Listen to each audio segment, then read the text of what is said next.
Olá, meus irmãos, graça e paz, sejam todos bem-vindos a mais uma reflexão da palavra de Deus, tá bom? Quero deixar aqui um pequeno conteúdo, lembrando a vocês que hoje pela manhã nós gravamos uma mensagem aí, um tema espetacular. Eu vou tentar colocar aqui na descrição do vídeo, comentário aí fixado. Depois, se vocês não assistiram ainda, vá lá e assista essa mensagem, que é um estudo, um tema espetacular para abrir, a nossa mente. E o tema é: o pecado jaz à porta, mente, ou a culpa é do bode expiatório? Ou seja, a culpa é da mulher que tu me deste, igual a bode expiatório. Então nós falamos sobre esse assunto hoje pela manhã. Eu tenho certeza que você será edificado. Então, depois desse vídeo aqui, vá lá e confira novamente essa mensagem que está aí disponível aqui no nosso canal, tá bom? Foi a última mensagem que nós gravamos hoje pela manhã. E nesse tema aqui eu quero tratar sobre esse assunto. Esse será o tema desta mensagem. A criança e suas fantasias religiosas. A criança e suas fantasias religiosas. E quando eu digo aqui a criança, eu não estou me referindo a uma criança, literalmente falando. Eu estou falando do crente que age como uma criança. Paulo disse em 1 Coríntios capítulo 13, versículo 11, Paulo disse assim, quando eu era criança, falava como criança, sentia como criança, pensava como criança, mas logo que cheguei a ser adulto, acabei com as coisas de criança. Ou quando eu era menino, pensava como menino, sentia como menino. Logo que eu cresci, eu acabei com essas coisas de menino. Queridos irmãos, o que acontece? Uma criança, ela é levada por qualquer movimento. Uma criança, ela é o quê? Ela é inocente. Uma criança, ela não tem as suas faculdades amadurecidas, exercitadas. Uma criança, você vê que, agora sim eu estou falando literalmente de uma criança, você vê que não guarda rancor, não guarda ressentimento, né? A não ser, claro, que se você é uma pessoa perversa, aquela criança não vai querer conta com você. Se você é uma pessoa que, eu não gosto de criança, então a criança não vai ter, naturalmente, contato com você. É como um animal, né? O animal percebe quem gosta dele.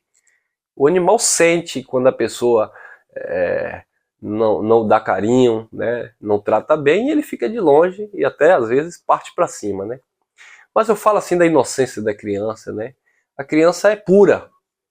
Então, a criança, na verdade, é como se fosse uma esponja, ela absorve tudo, você vê que duas crianças estão ali discutindo, tá, e tal, de repente estão se abraçando, se beijando. Isso é coisa de criança, a inocência da criança. Jesus de Nazaré, ele falava disso. Vocês têm que se tornar como criança para entrar no reino de Deus. Nesse sentido de serem inofensivos, serem bondosos, né? Serem puros de coração, de mente, tá? Nesse sentido. Mas, no que tange o reino de Deus, o adulto que age como uma criança, ele não desfruta também do reino de Deus. E aí Paulo disse, quando eu era criança, quando eu era menino, eu pensava como menino, eu discorria como menino, mas logo que eu cresci, eu acabei com as coisas de criança, eu acabei com as coisas de menino. O escritor aos Hebreus, que nós acreditamos também que foi o apóstolo Paulo, lá no capítulo 5, no versículo 12 em diante, ele diz, olha, pelo tempo decorrido, já era para vocês serem mestres, mas necessitais de leite, como uma criança, como um menino, e não de alimento sólido. Por quê? Porque vocês não têm as faculdades mentais exercitadas na palavra, vocês não se exercitam na palavra, vocês não se fortalecem na palavra, né? O apóstolo Paulo falou para Timóteo, crescei, fortifica-te. 2 Timóteo, capítulo 2, versículo 1, Paulo disse, Timóteo, fortifica-te na graça que há em Cristo Jesus. Então, você tem que se fortificar no alimento sólido que é a palavra da graça de Deus. Foi Pedro que disse em sua epístola, segunda epístola, 3:18, crescei na graça e no conhecimento do nosso Deus. Então, quando você cresce, quando você se alimenta deste alimento sólido, que é a palavra da graça, e não do leitinho, né, que é dado para a criança, então você se fortalece, você desenvolve o entendimento. E quando você desenvolve esse entendimento, naturalmente você acaba com aquelas coisas de criança. Você não vai viver naquela mentalidade, naquela infantilidade, naquele pensamento de criança. A minha filha, né, ela vai fazer 8 anos, Safirinha. E Safira, ela sempre foi instruída, eu sempre fiz questão de, assim, não é destruir a infância, né? Ela disse que eu destruí a infância dela. Mas é porque, assim, a gente foi tão iludido com tanta coisa, com tanta falácia, com tanta historinha, e eu, claro, fui falando naturalmente, né, espontaneamente, eu fui deixando claro que não existe Saci Pererê, tal, são folclore, festa cultural, coisa de atividade de escola que ela participa. Mas o Papai Noel é um personagem, tá? Essas coisas que eu fui ensinando para ela. Às vezes ela, o senhor destruiu minha infância porque o senhor disse que não existe mais Papai Noel. Outro dia eu brincando com ela, eu fiz falei, olha, cuidado com a fada do dente, né? Uma brincadeira que a gente fez. Não existe fada do dente. Por quê? Porque quando eu coloquei o dentinho debaixo do travesseiro, foram vocês que deixaram balar pra mim. Não existe fada do dente. E a gente dava risada e tal. Mas hoje é bem tranquilo em relação a isso. Mas eu quero ver chegarem pra ela hoje com 7 anos e, por que o Saci Pererê, e por que a caipora, por que a fada do dente, porque ela não vai cair mais. Ela não vai absorver isso como uma verdade. Tudo bem, parece que eu fui um pouco radical em relação a isso, né? Mas, enfim, eu não aguentei e fui logo instruindo, logo sem esses mitos, né? Mas a gente sabe que isso não tem nenhum tipo de ofensa, não causa nenhum mal na criança, desde quando você não seja radical. E aquela coisa, eu não vou conseguir, não ia conseguir nunca sustentar uma mentira porque é cultural para criança, não vem, não tem como fazer isso, tá? Irmão, mas é a tua filhinha, é cultura, é folclore. Eu não vivo nesse mundo de folclore. Eu vivo hoje o evangelho e eu tento transmitir isso. Então, assim, você vai ver na Bíblia, ninguém falava uma mensagem adaptada para as pessoas, né? Porque hoje em dia você vê os pregadores, vamos direcionar uma palavra para jovem, vamos direcionar uma palavra para criança. Mas se eu vou ensinar a Bíblia para criança, eu já vou ensinar o certo, começar ensinando a graça. Eu vou ensinar o que para criança? Tudo bem, vou contar lá a historinha de Davi, vou contar a historinha lá de Zaqueu, tudo bem, eu vou falar porque, olha, a história que aconteceu com fulano, tal e tal, mas quando tange de ensinamento, da doutrina, eu já vou ensinar a graça. Pega hoje minha filha com 7 anos e vai dizer aí, porque o diabo, tal e tal. Ela olha assim pra você e diz assim, o diabo não existe, o diabo é a nossa carne que é fraca. Sua filha sabe. Por quê? Porque ela já ouve, né, os pais falando, a gente pregando aqui, então não vão mais enganar minha filha. Então nós fomos enganados. Nós éramos na religião aquelas criancinhas, sabe? Que estava acostumada com leitinho, com pirulito. Nós éramos na religião, na tradição religiosa, aquelas criancinhas. Cuidado, não mais com Saci Pererê, não mais com a historinha de Pinóquio, não mais... Aliás, a historinha de Pinóquio a gente ouviu muito na religião, né? O Pinóquio era o pastor. Então, a gente foi criado na tradição religiosa ouvindo mentira, ouvindo engano. Vai agora contar para minha filha. Então nós agora crescemos na graça de Deus. Nós amadurecemos, nós não somos mais criança. Então a fantasia, sabe, religiosa que colocaram na nossa mente não existe mais. Então, infelizmente, existem muitos filhos de Deus agindo como criança. Não, irmão, mas é porque está escrito lá em Apocalipse, né? Recentemente eu coloquei alguns estudos aí em alguns grupos. Nós temos falado sempre, né, sobre a marca da besta, o número 666, que correspondia ao número numérico do imperador César Nero. A besta descrita em Apocalipse, que João diz, a besta e, consequentemente, a marca da besta. A marca da besta era uma moeda romana. E a besta era o imperador Nero. João estava preso na ilha de Pátimo. E ele foi chamado por Deus, recebeu o Apocalipse, revelação de Deus ao anjo, né? O anjo transmitiu para que João mandasse. E aquela escrita, aquela carta, aquele livro, o destinatário daquele livro, o destino daquele livro era as 7 igrejas da Ásia Menor. Mas não, os pastores pregam hoje que é para acontecer no nosso tempo, que vai acontecer no nosso futuro, né? Eu estava até conversando com a irmã aqui em off. Não, porque estão dizendo aí porque o chip e tal. E as pessoas entram em confusão com isso. Que a marca da besta pode ser um diabo se levantando aqui, uma mosca passando na minha frente. Vou dar um tapa nela daqui a pouco. Tá repreendido, Satanás. O religioso é terrível. O religioso até uma mosca que passa na frente dele e diz que é o diabo se levantando. Tá? Que não é meu caso, mas ela tá me perturbando. Então, abençoados, infelizmente, as crianças religiosas ficam esperando o livro de Apocalipse se cumprir quando o livro foi descrito para as 7 igrejas da Ásia Menor. O livro de Apocalipse já começa dizendo ao anjo da igreja de Laodiceia, ao anjo da igreja de Tiatira, ao anjo da igreja de Sardes, ao anjo da igreja de Filadélfia, quer dizer, ao anjo da igreja de Pérgamo, as 7 igrejas da Ásia Menor. Aquelas comunidades, né, que hoje, se existissem, ficariam hoje no caso, ficaria ali na Turquia, né? Mas não existe mais. Aquelas igrejas não existem mais. Então, a carta de Apocalipse foi escrita para aquelas igrejas da Ásia Menor. João, melhor dizendo, falando por figura de linguagem, ele não podia falar abertamente. Então, Deus deu a sabedoria dele transmitir uma mensagem codificada, né? Um livro extremamente simbólico, cheio de figura de linguagem, cheio de força de expressão. Dragão, antiga serpente, a Babilônia que ia cair apontava para a antiga Jerusalém, ou seja, a antiga aliança que iria desabar. Quer dizer, todo aquele contexto tinha ali uma mensagem envolvida naquela fala de João. Aquilo ali era uma mensagem codificada, né? As alianças, a besta com 10 cabeças, com 7 chifres, etc. Tudo aquilo era figura de linguagem. Os 4 cavaleiros falavam ali de momentos, né, de períodos que a igreja iria passar.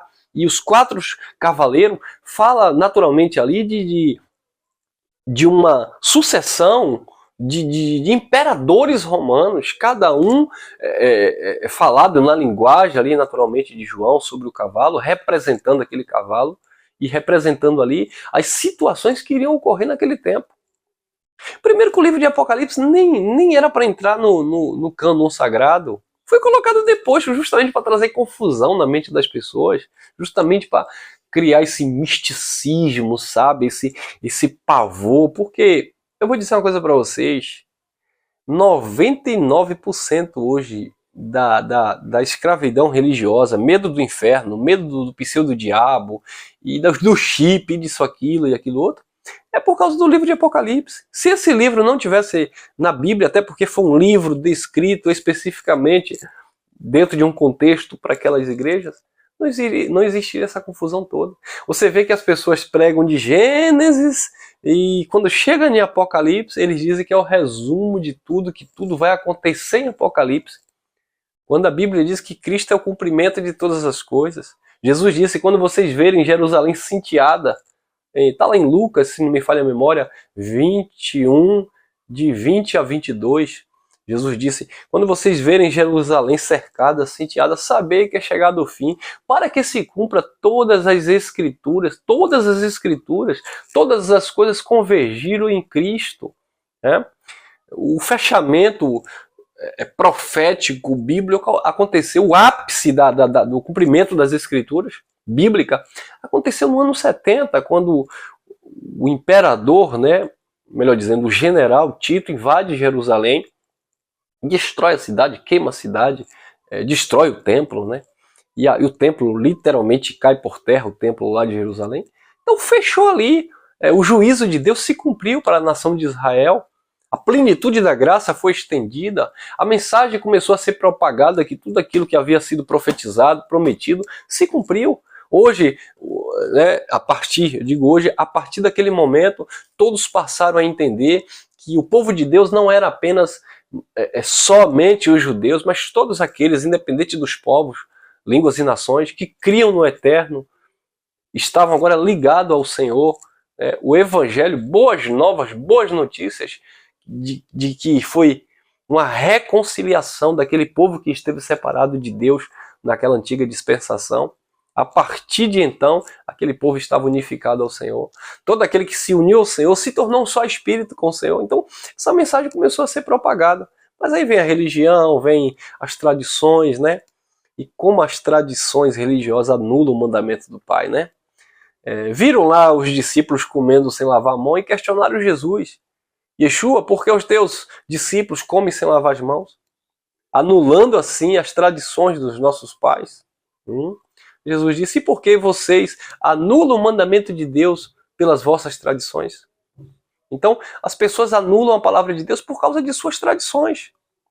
Então, as pessoas não recebem o evangelho do Cristo ressuscitado, não vivem o evangelho por causa das tradições. Quantas vezes, né, entre aspas, eu fui ameaçado verbalmente por crentes, né? Por pastores. Porque você ensina sobre o dízimo, você fica ensinando isso, aí as pessoas não vão dar o dízimo na igreja. Porque você ensina sobre a Páscoa. Aí tive um embate com o pincel do pastor, e hoje em dia eu não vou mais entrar nessa. Ele questionando porque, gente, não é Santa Ceia, é Páscoa dos judeus, e quem comia eram os judeus. Santa Ceia na Bíblia não existe. Ceia na Bíblia era um jantar noturno, e era simbólico. Jesus estava dando ali o pão e o vinho, que não era açúcar, era vinho mesmo, né? Na Páscoa, onde havia ali todo aquele tradicionalismo dos judeus, chás de ervas amargas, cordeiros assados, etc. Jesus estava dando ali a Páscoa, ele pegou o pão ali no momento, partiu, deu, e disse, esse é o meu corpo que será dado por vós, comei. Esse é o meu vinho, pegou lá o vinho, né? E disse, esse é o meu sangue, o sangue da nova aliança que será derramado em favor de muitos. Fazer isso em memória de mim.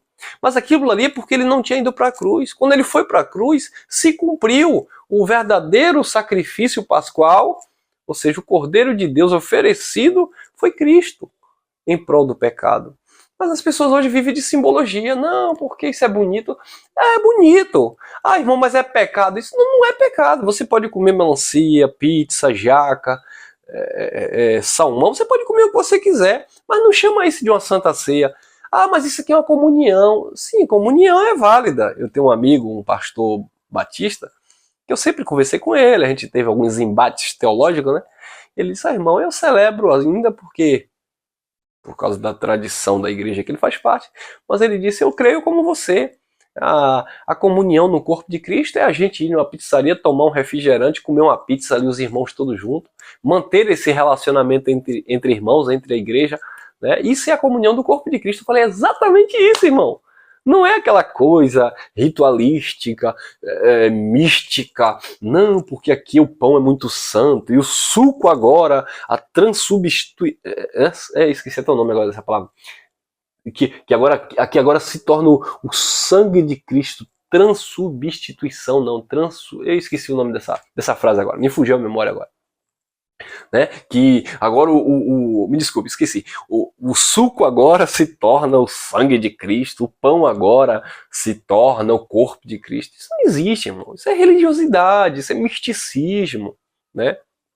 Então, abençoados, nós estamos vivendo a comunhão no entendimento da palavra do Pai. Crer, beber do sangue, é crer no sacrifício que ele fez, o sangue que ele derramou para resgatar o seu povo. E hoje nós estamos inseridos nesse contexto de filhos de Deus, sabe? Nós estamos totalmente completos no Senhor. Nós não somos mais criança, sabe? Assim como a minha filha não acredita mais em Saci Pererê, hoje nós que estamos em graça, não acreditamos nesses demônios que as religiões pregam. Eu acredito no daimon bíblico, que é gênio mal, que são perturbações psíquicas, né, mentais. O diabo que a Bíblia mostra são Satanás, que a Bíblia aponta, são os caluniadores, opositores, adversários, né? Como os principados e a potestades que Paulo se referia, eram os líderes religiosos da época. Não tem nada a ver com seres espirituais. Então, nós crescemos, nós não estamos mais vivendo como criança, né? Levada por todo vento de doutrina. Nós amadurecemos. Mas enquanto isso não acontece na mente das pessoas, infelizmente as pessoas vão viver no engano. Agora, à tarde, né? Hoje pela tarde eu recebi alguns áudios de uma vovó, uma irmã que eu chamo vovó. Eu tenho duas irmãs idosas, né? Que eu chamo carinhosamente de vovó. A irmã Ana Maria, e minha irmã Josefa. Ambas com mais, se eu não me engano, com mais de 85 anos.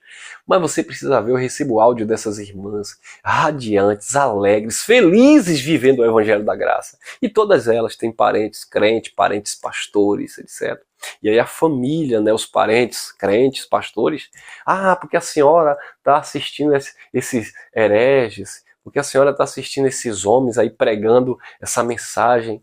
E elas dizem, né, ambas, né, conversam comigo, eu estou feliz, eu estou em paz com Deus, essa palavra me alegra, essa palavra mudou a minha mente, mudou a minha vida. Coisa boa, né? É por revelação, é quando a palavra entra no coração. Não é por força mesmo, não é por violência. E aqueles que recebem, descansam nessa palavra e vivem o reino inabalável de justiça. Quem não recebe, paciência, assim como uma criança que acredita em Saci Pererê, acredita em Pinóquio, em Papai Noel, a Fada do Dente, São Longuinho, etc. Assim estão muitos crentes acreditando em Pombagira, no capeta, no Satanás, no lago de fogo, como se fosse algo literal, sem entender a fala de Cristo, e assim segue o curso da vida. Amém, meus irmãos? Ficamos por aqui, graça e paz. Deixa aí teu comentário, comenta aí à vontade, deixa teu like e compartilha aí dessa mensagem. Fui, até o nosso próximo encontro.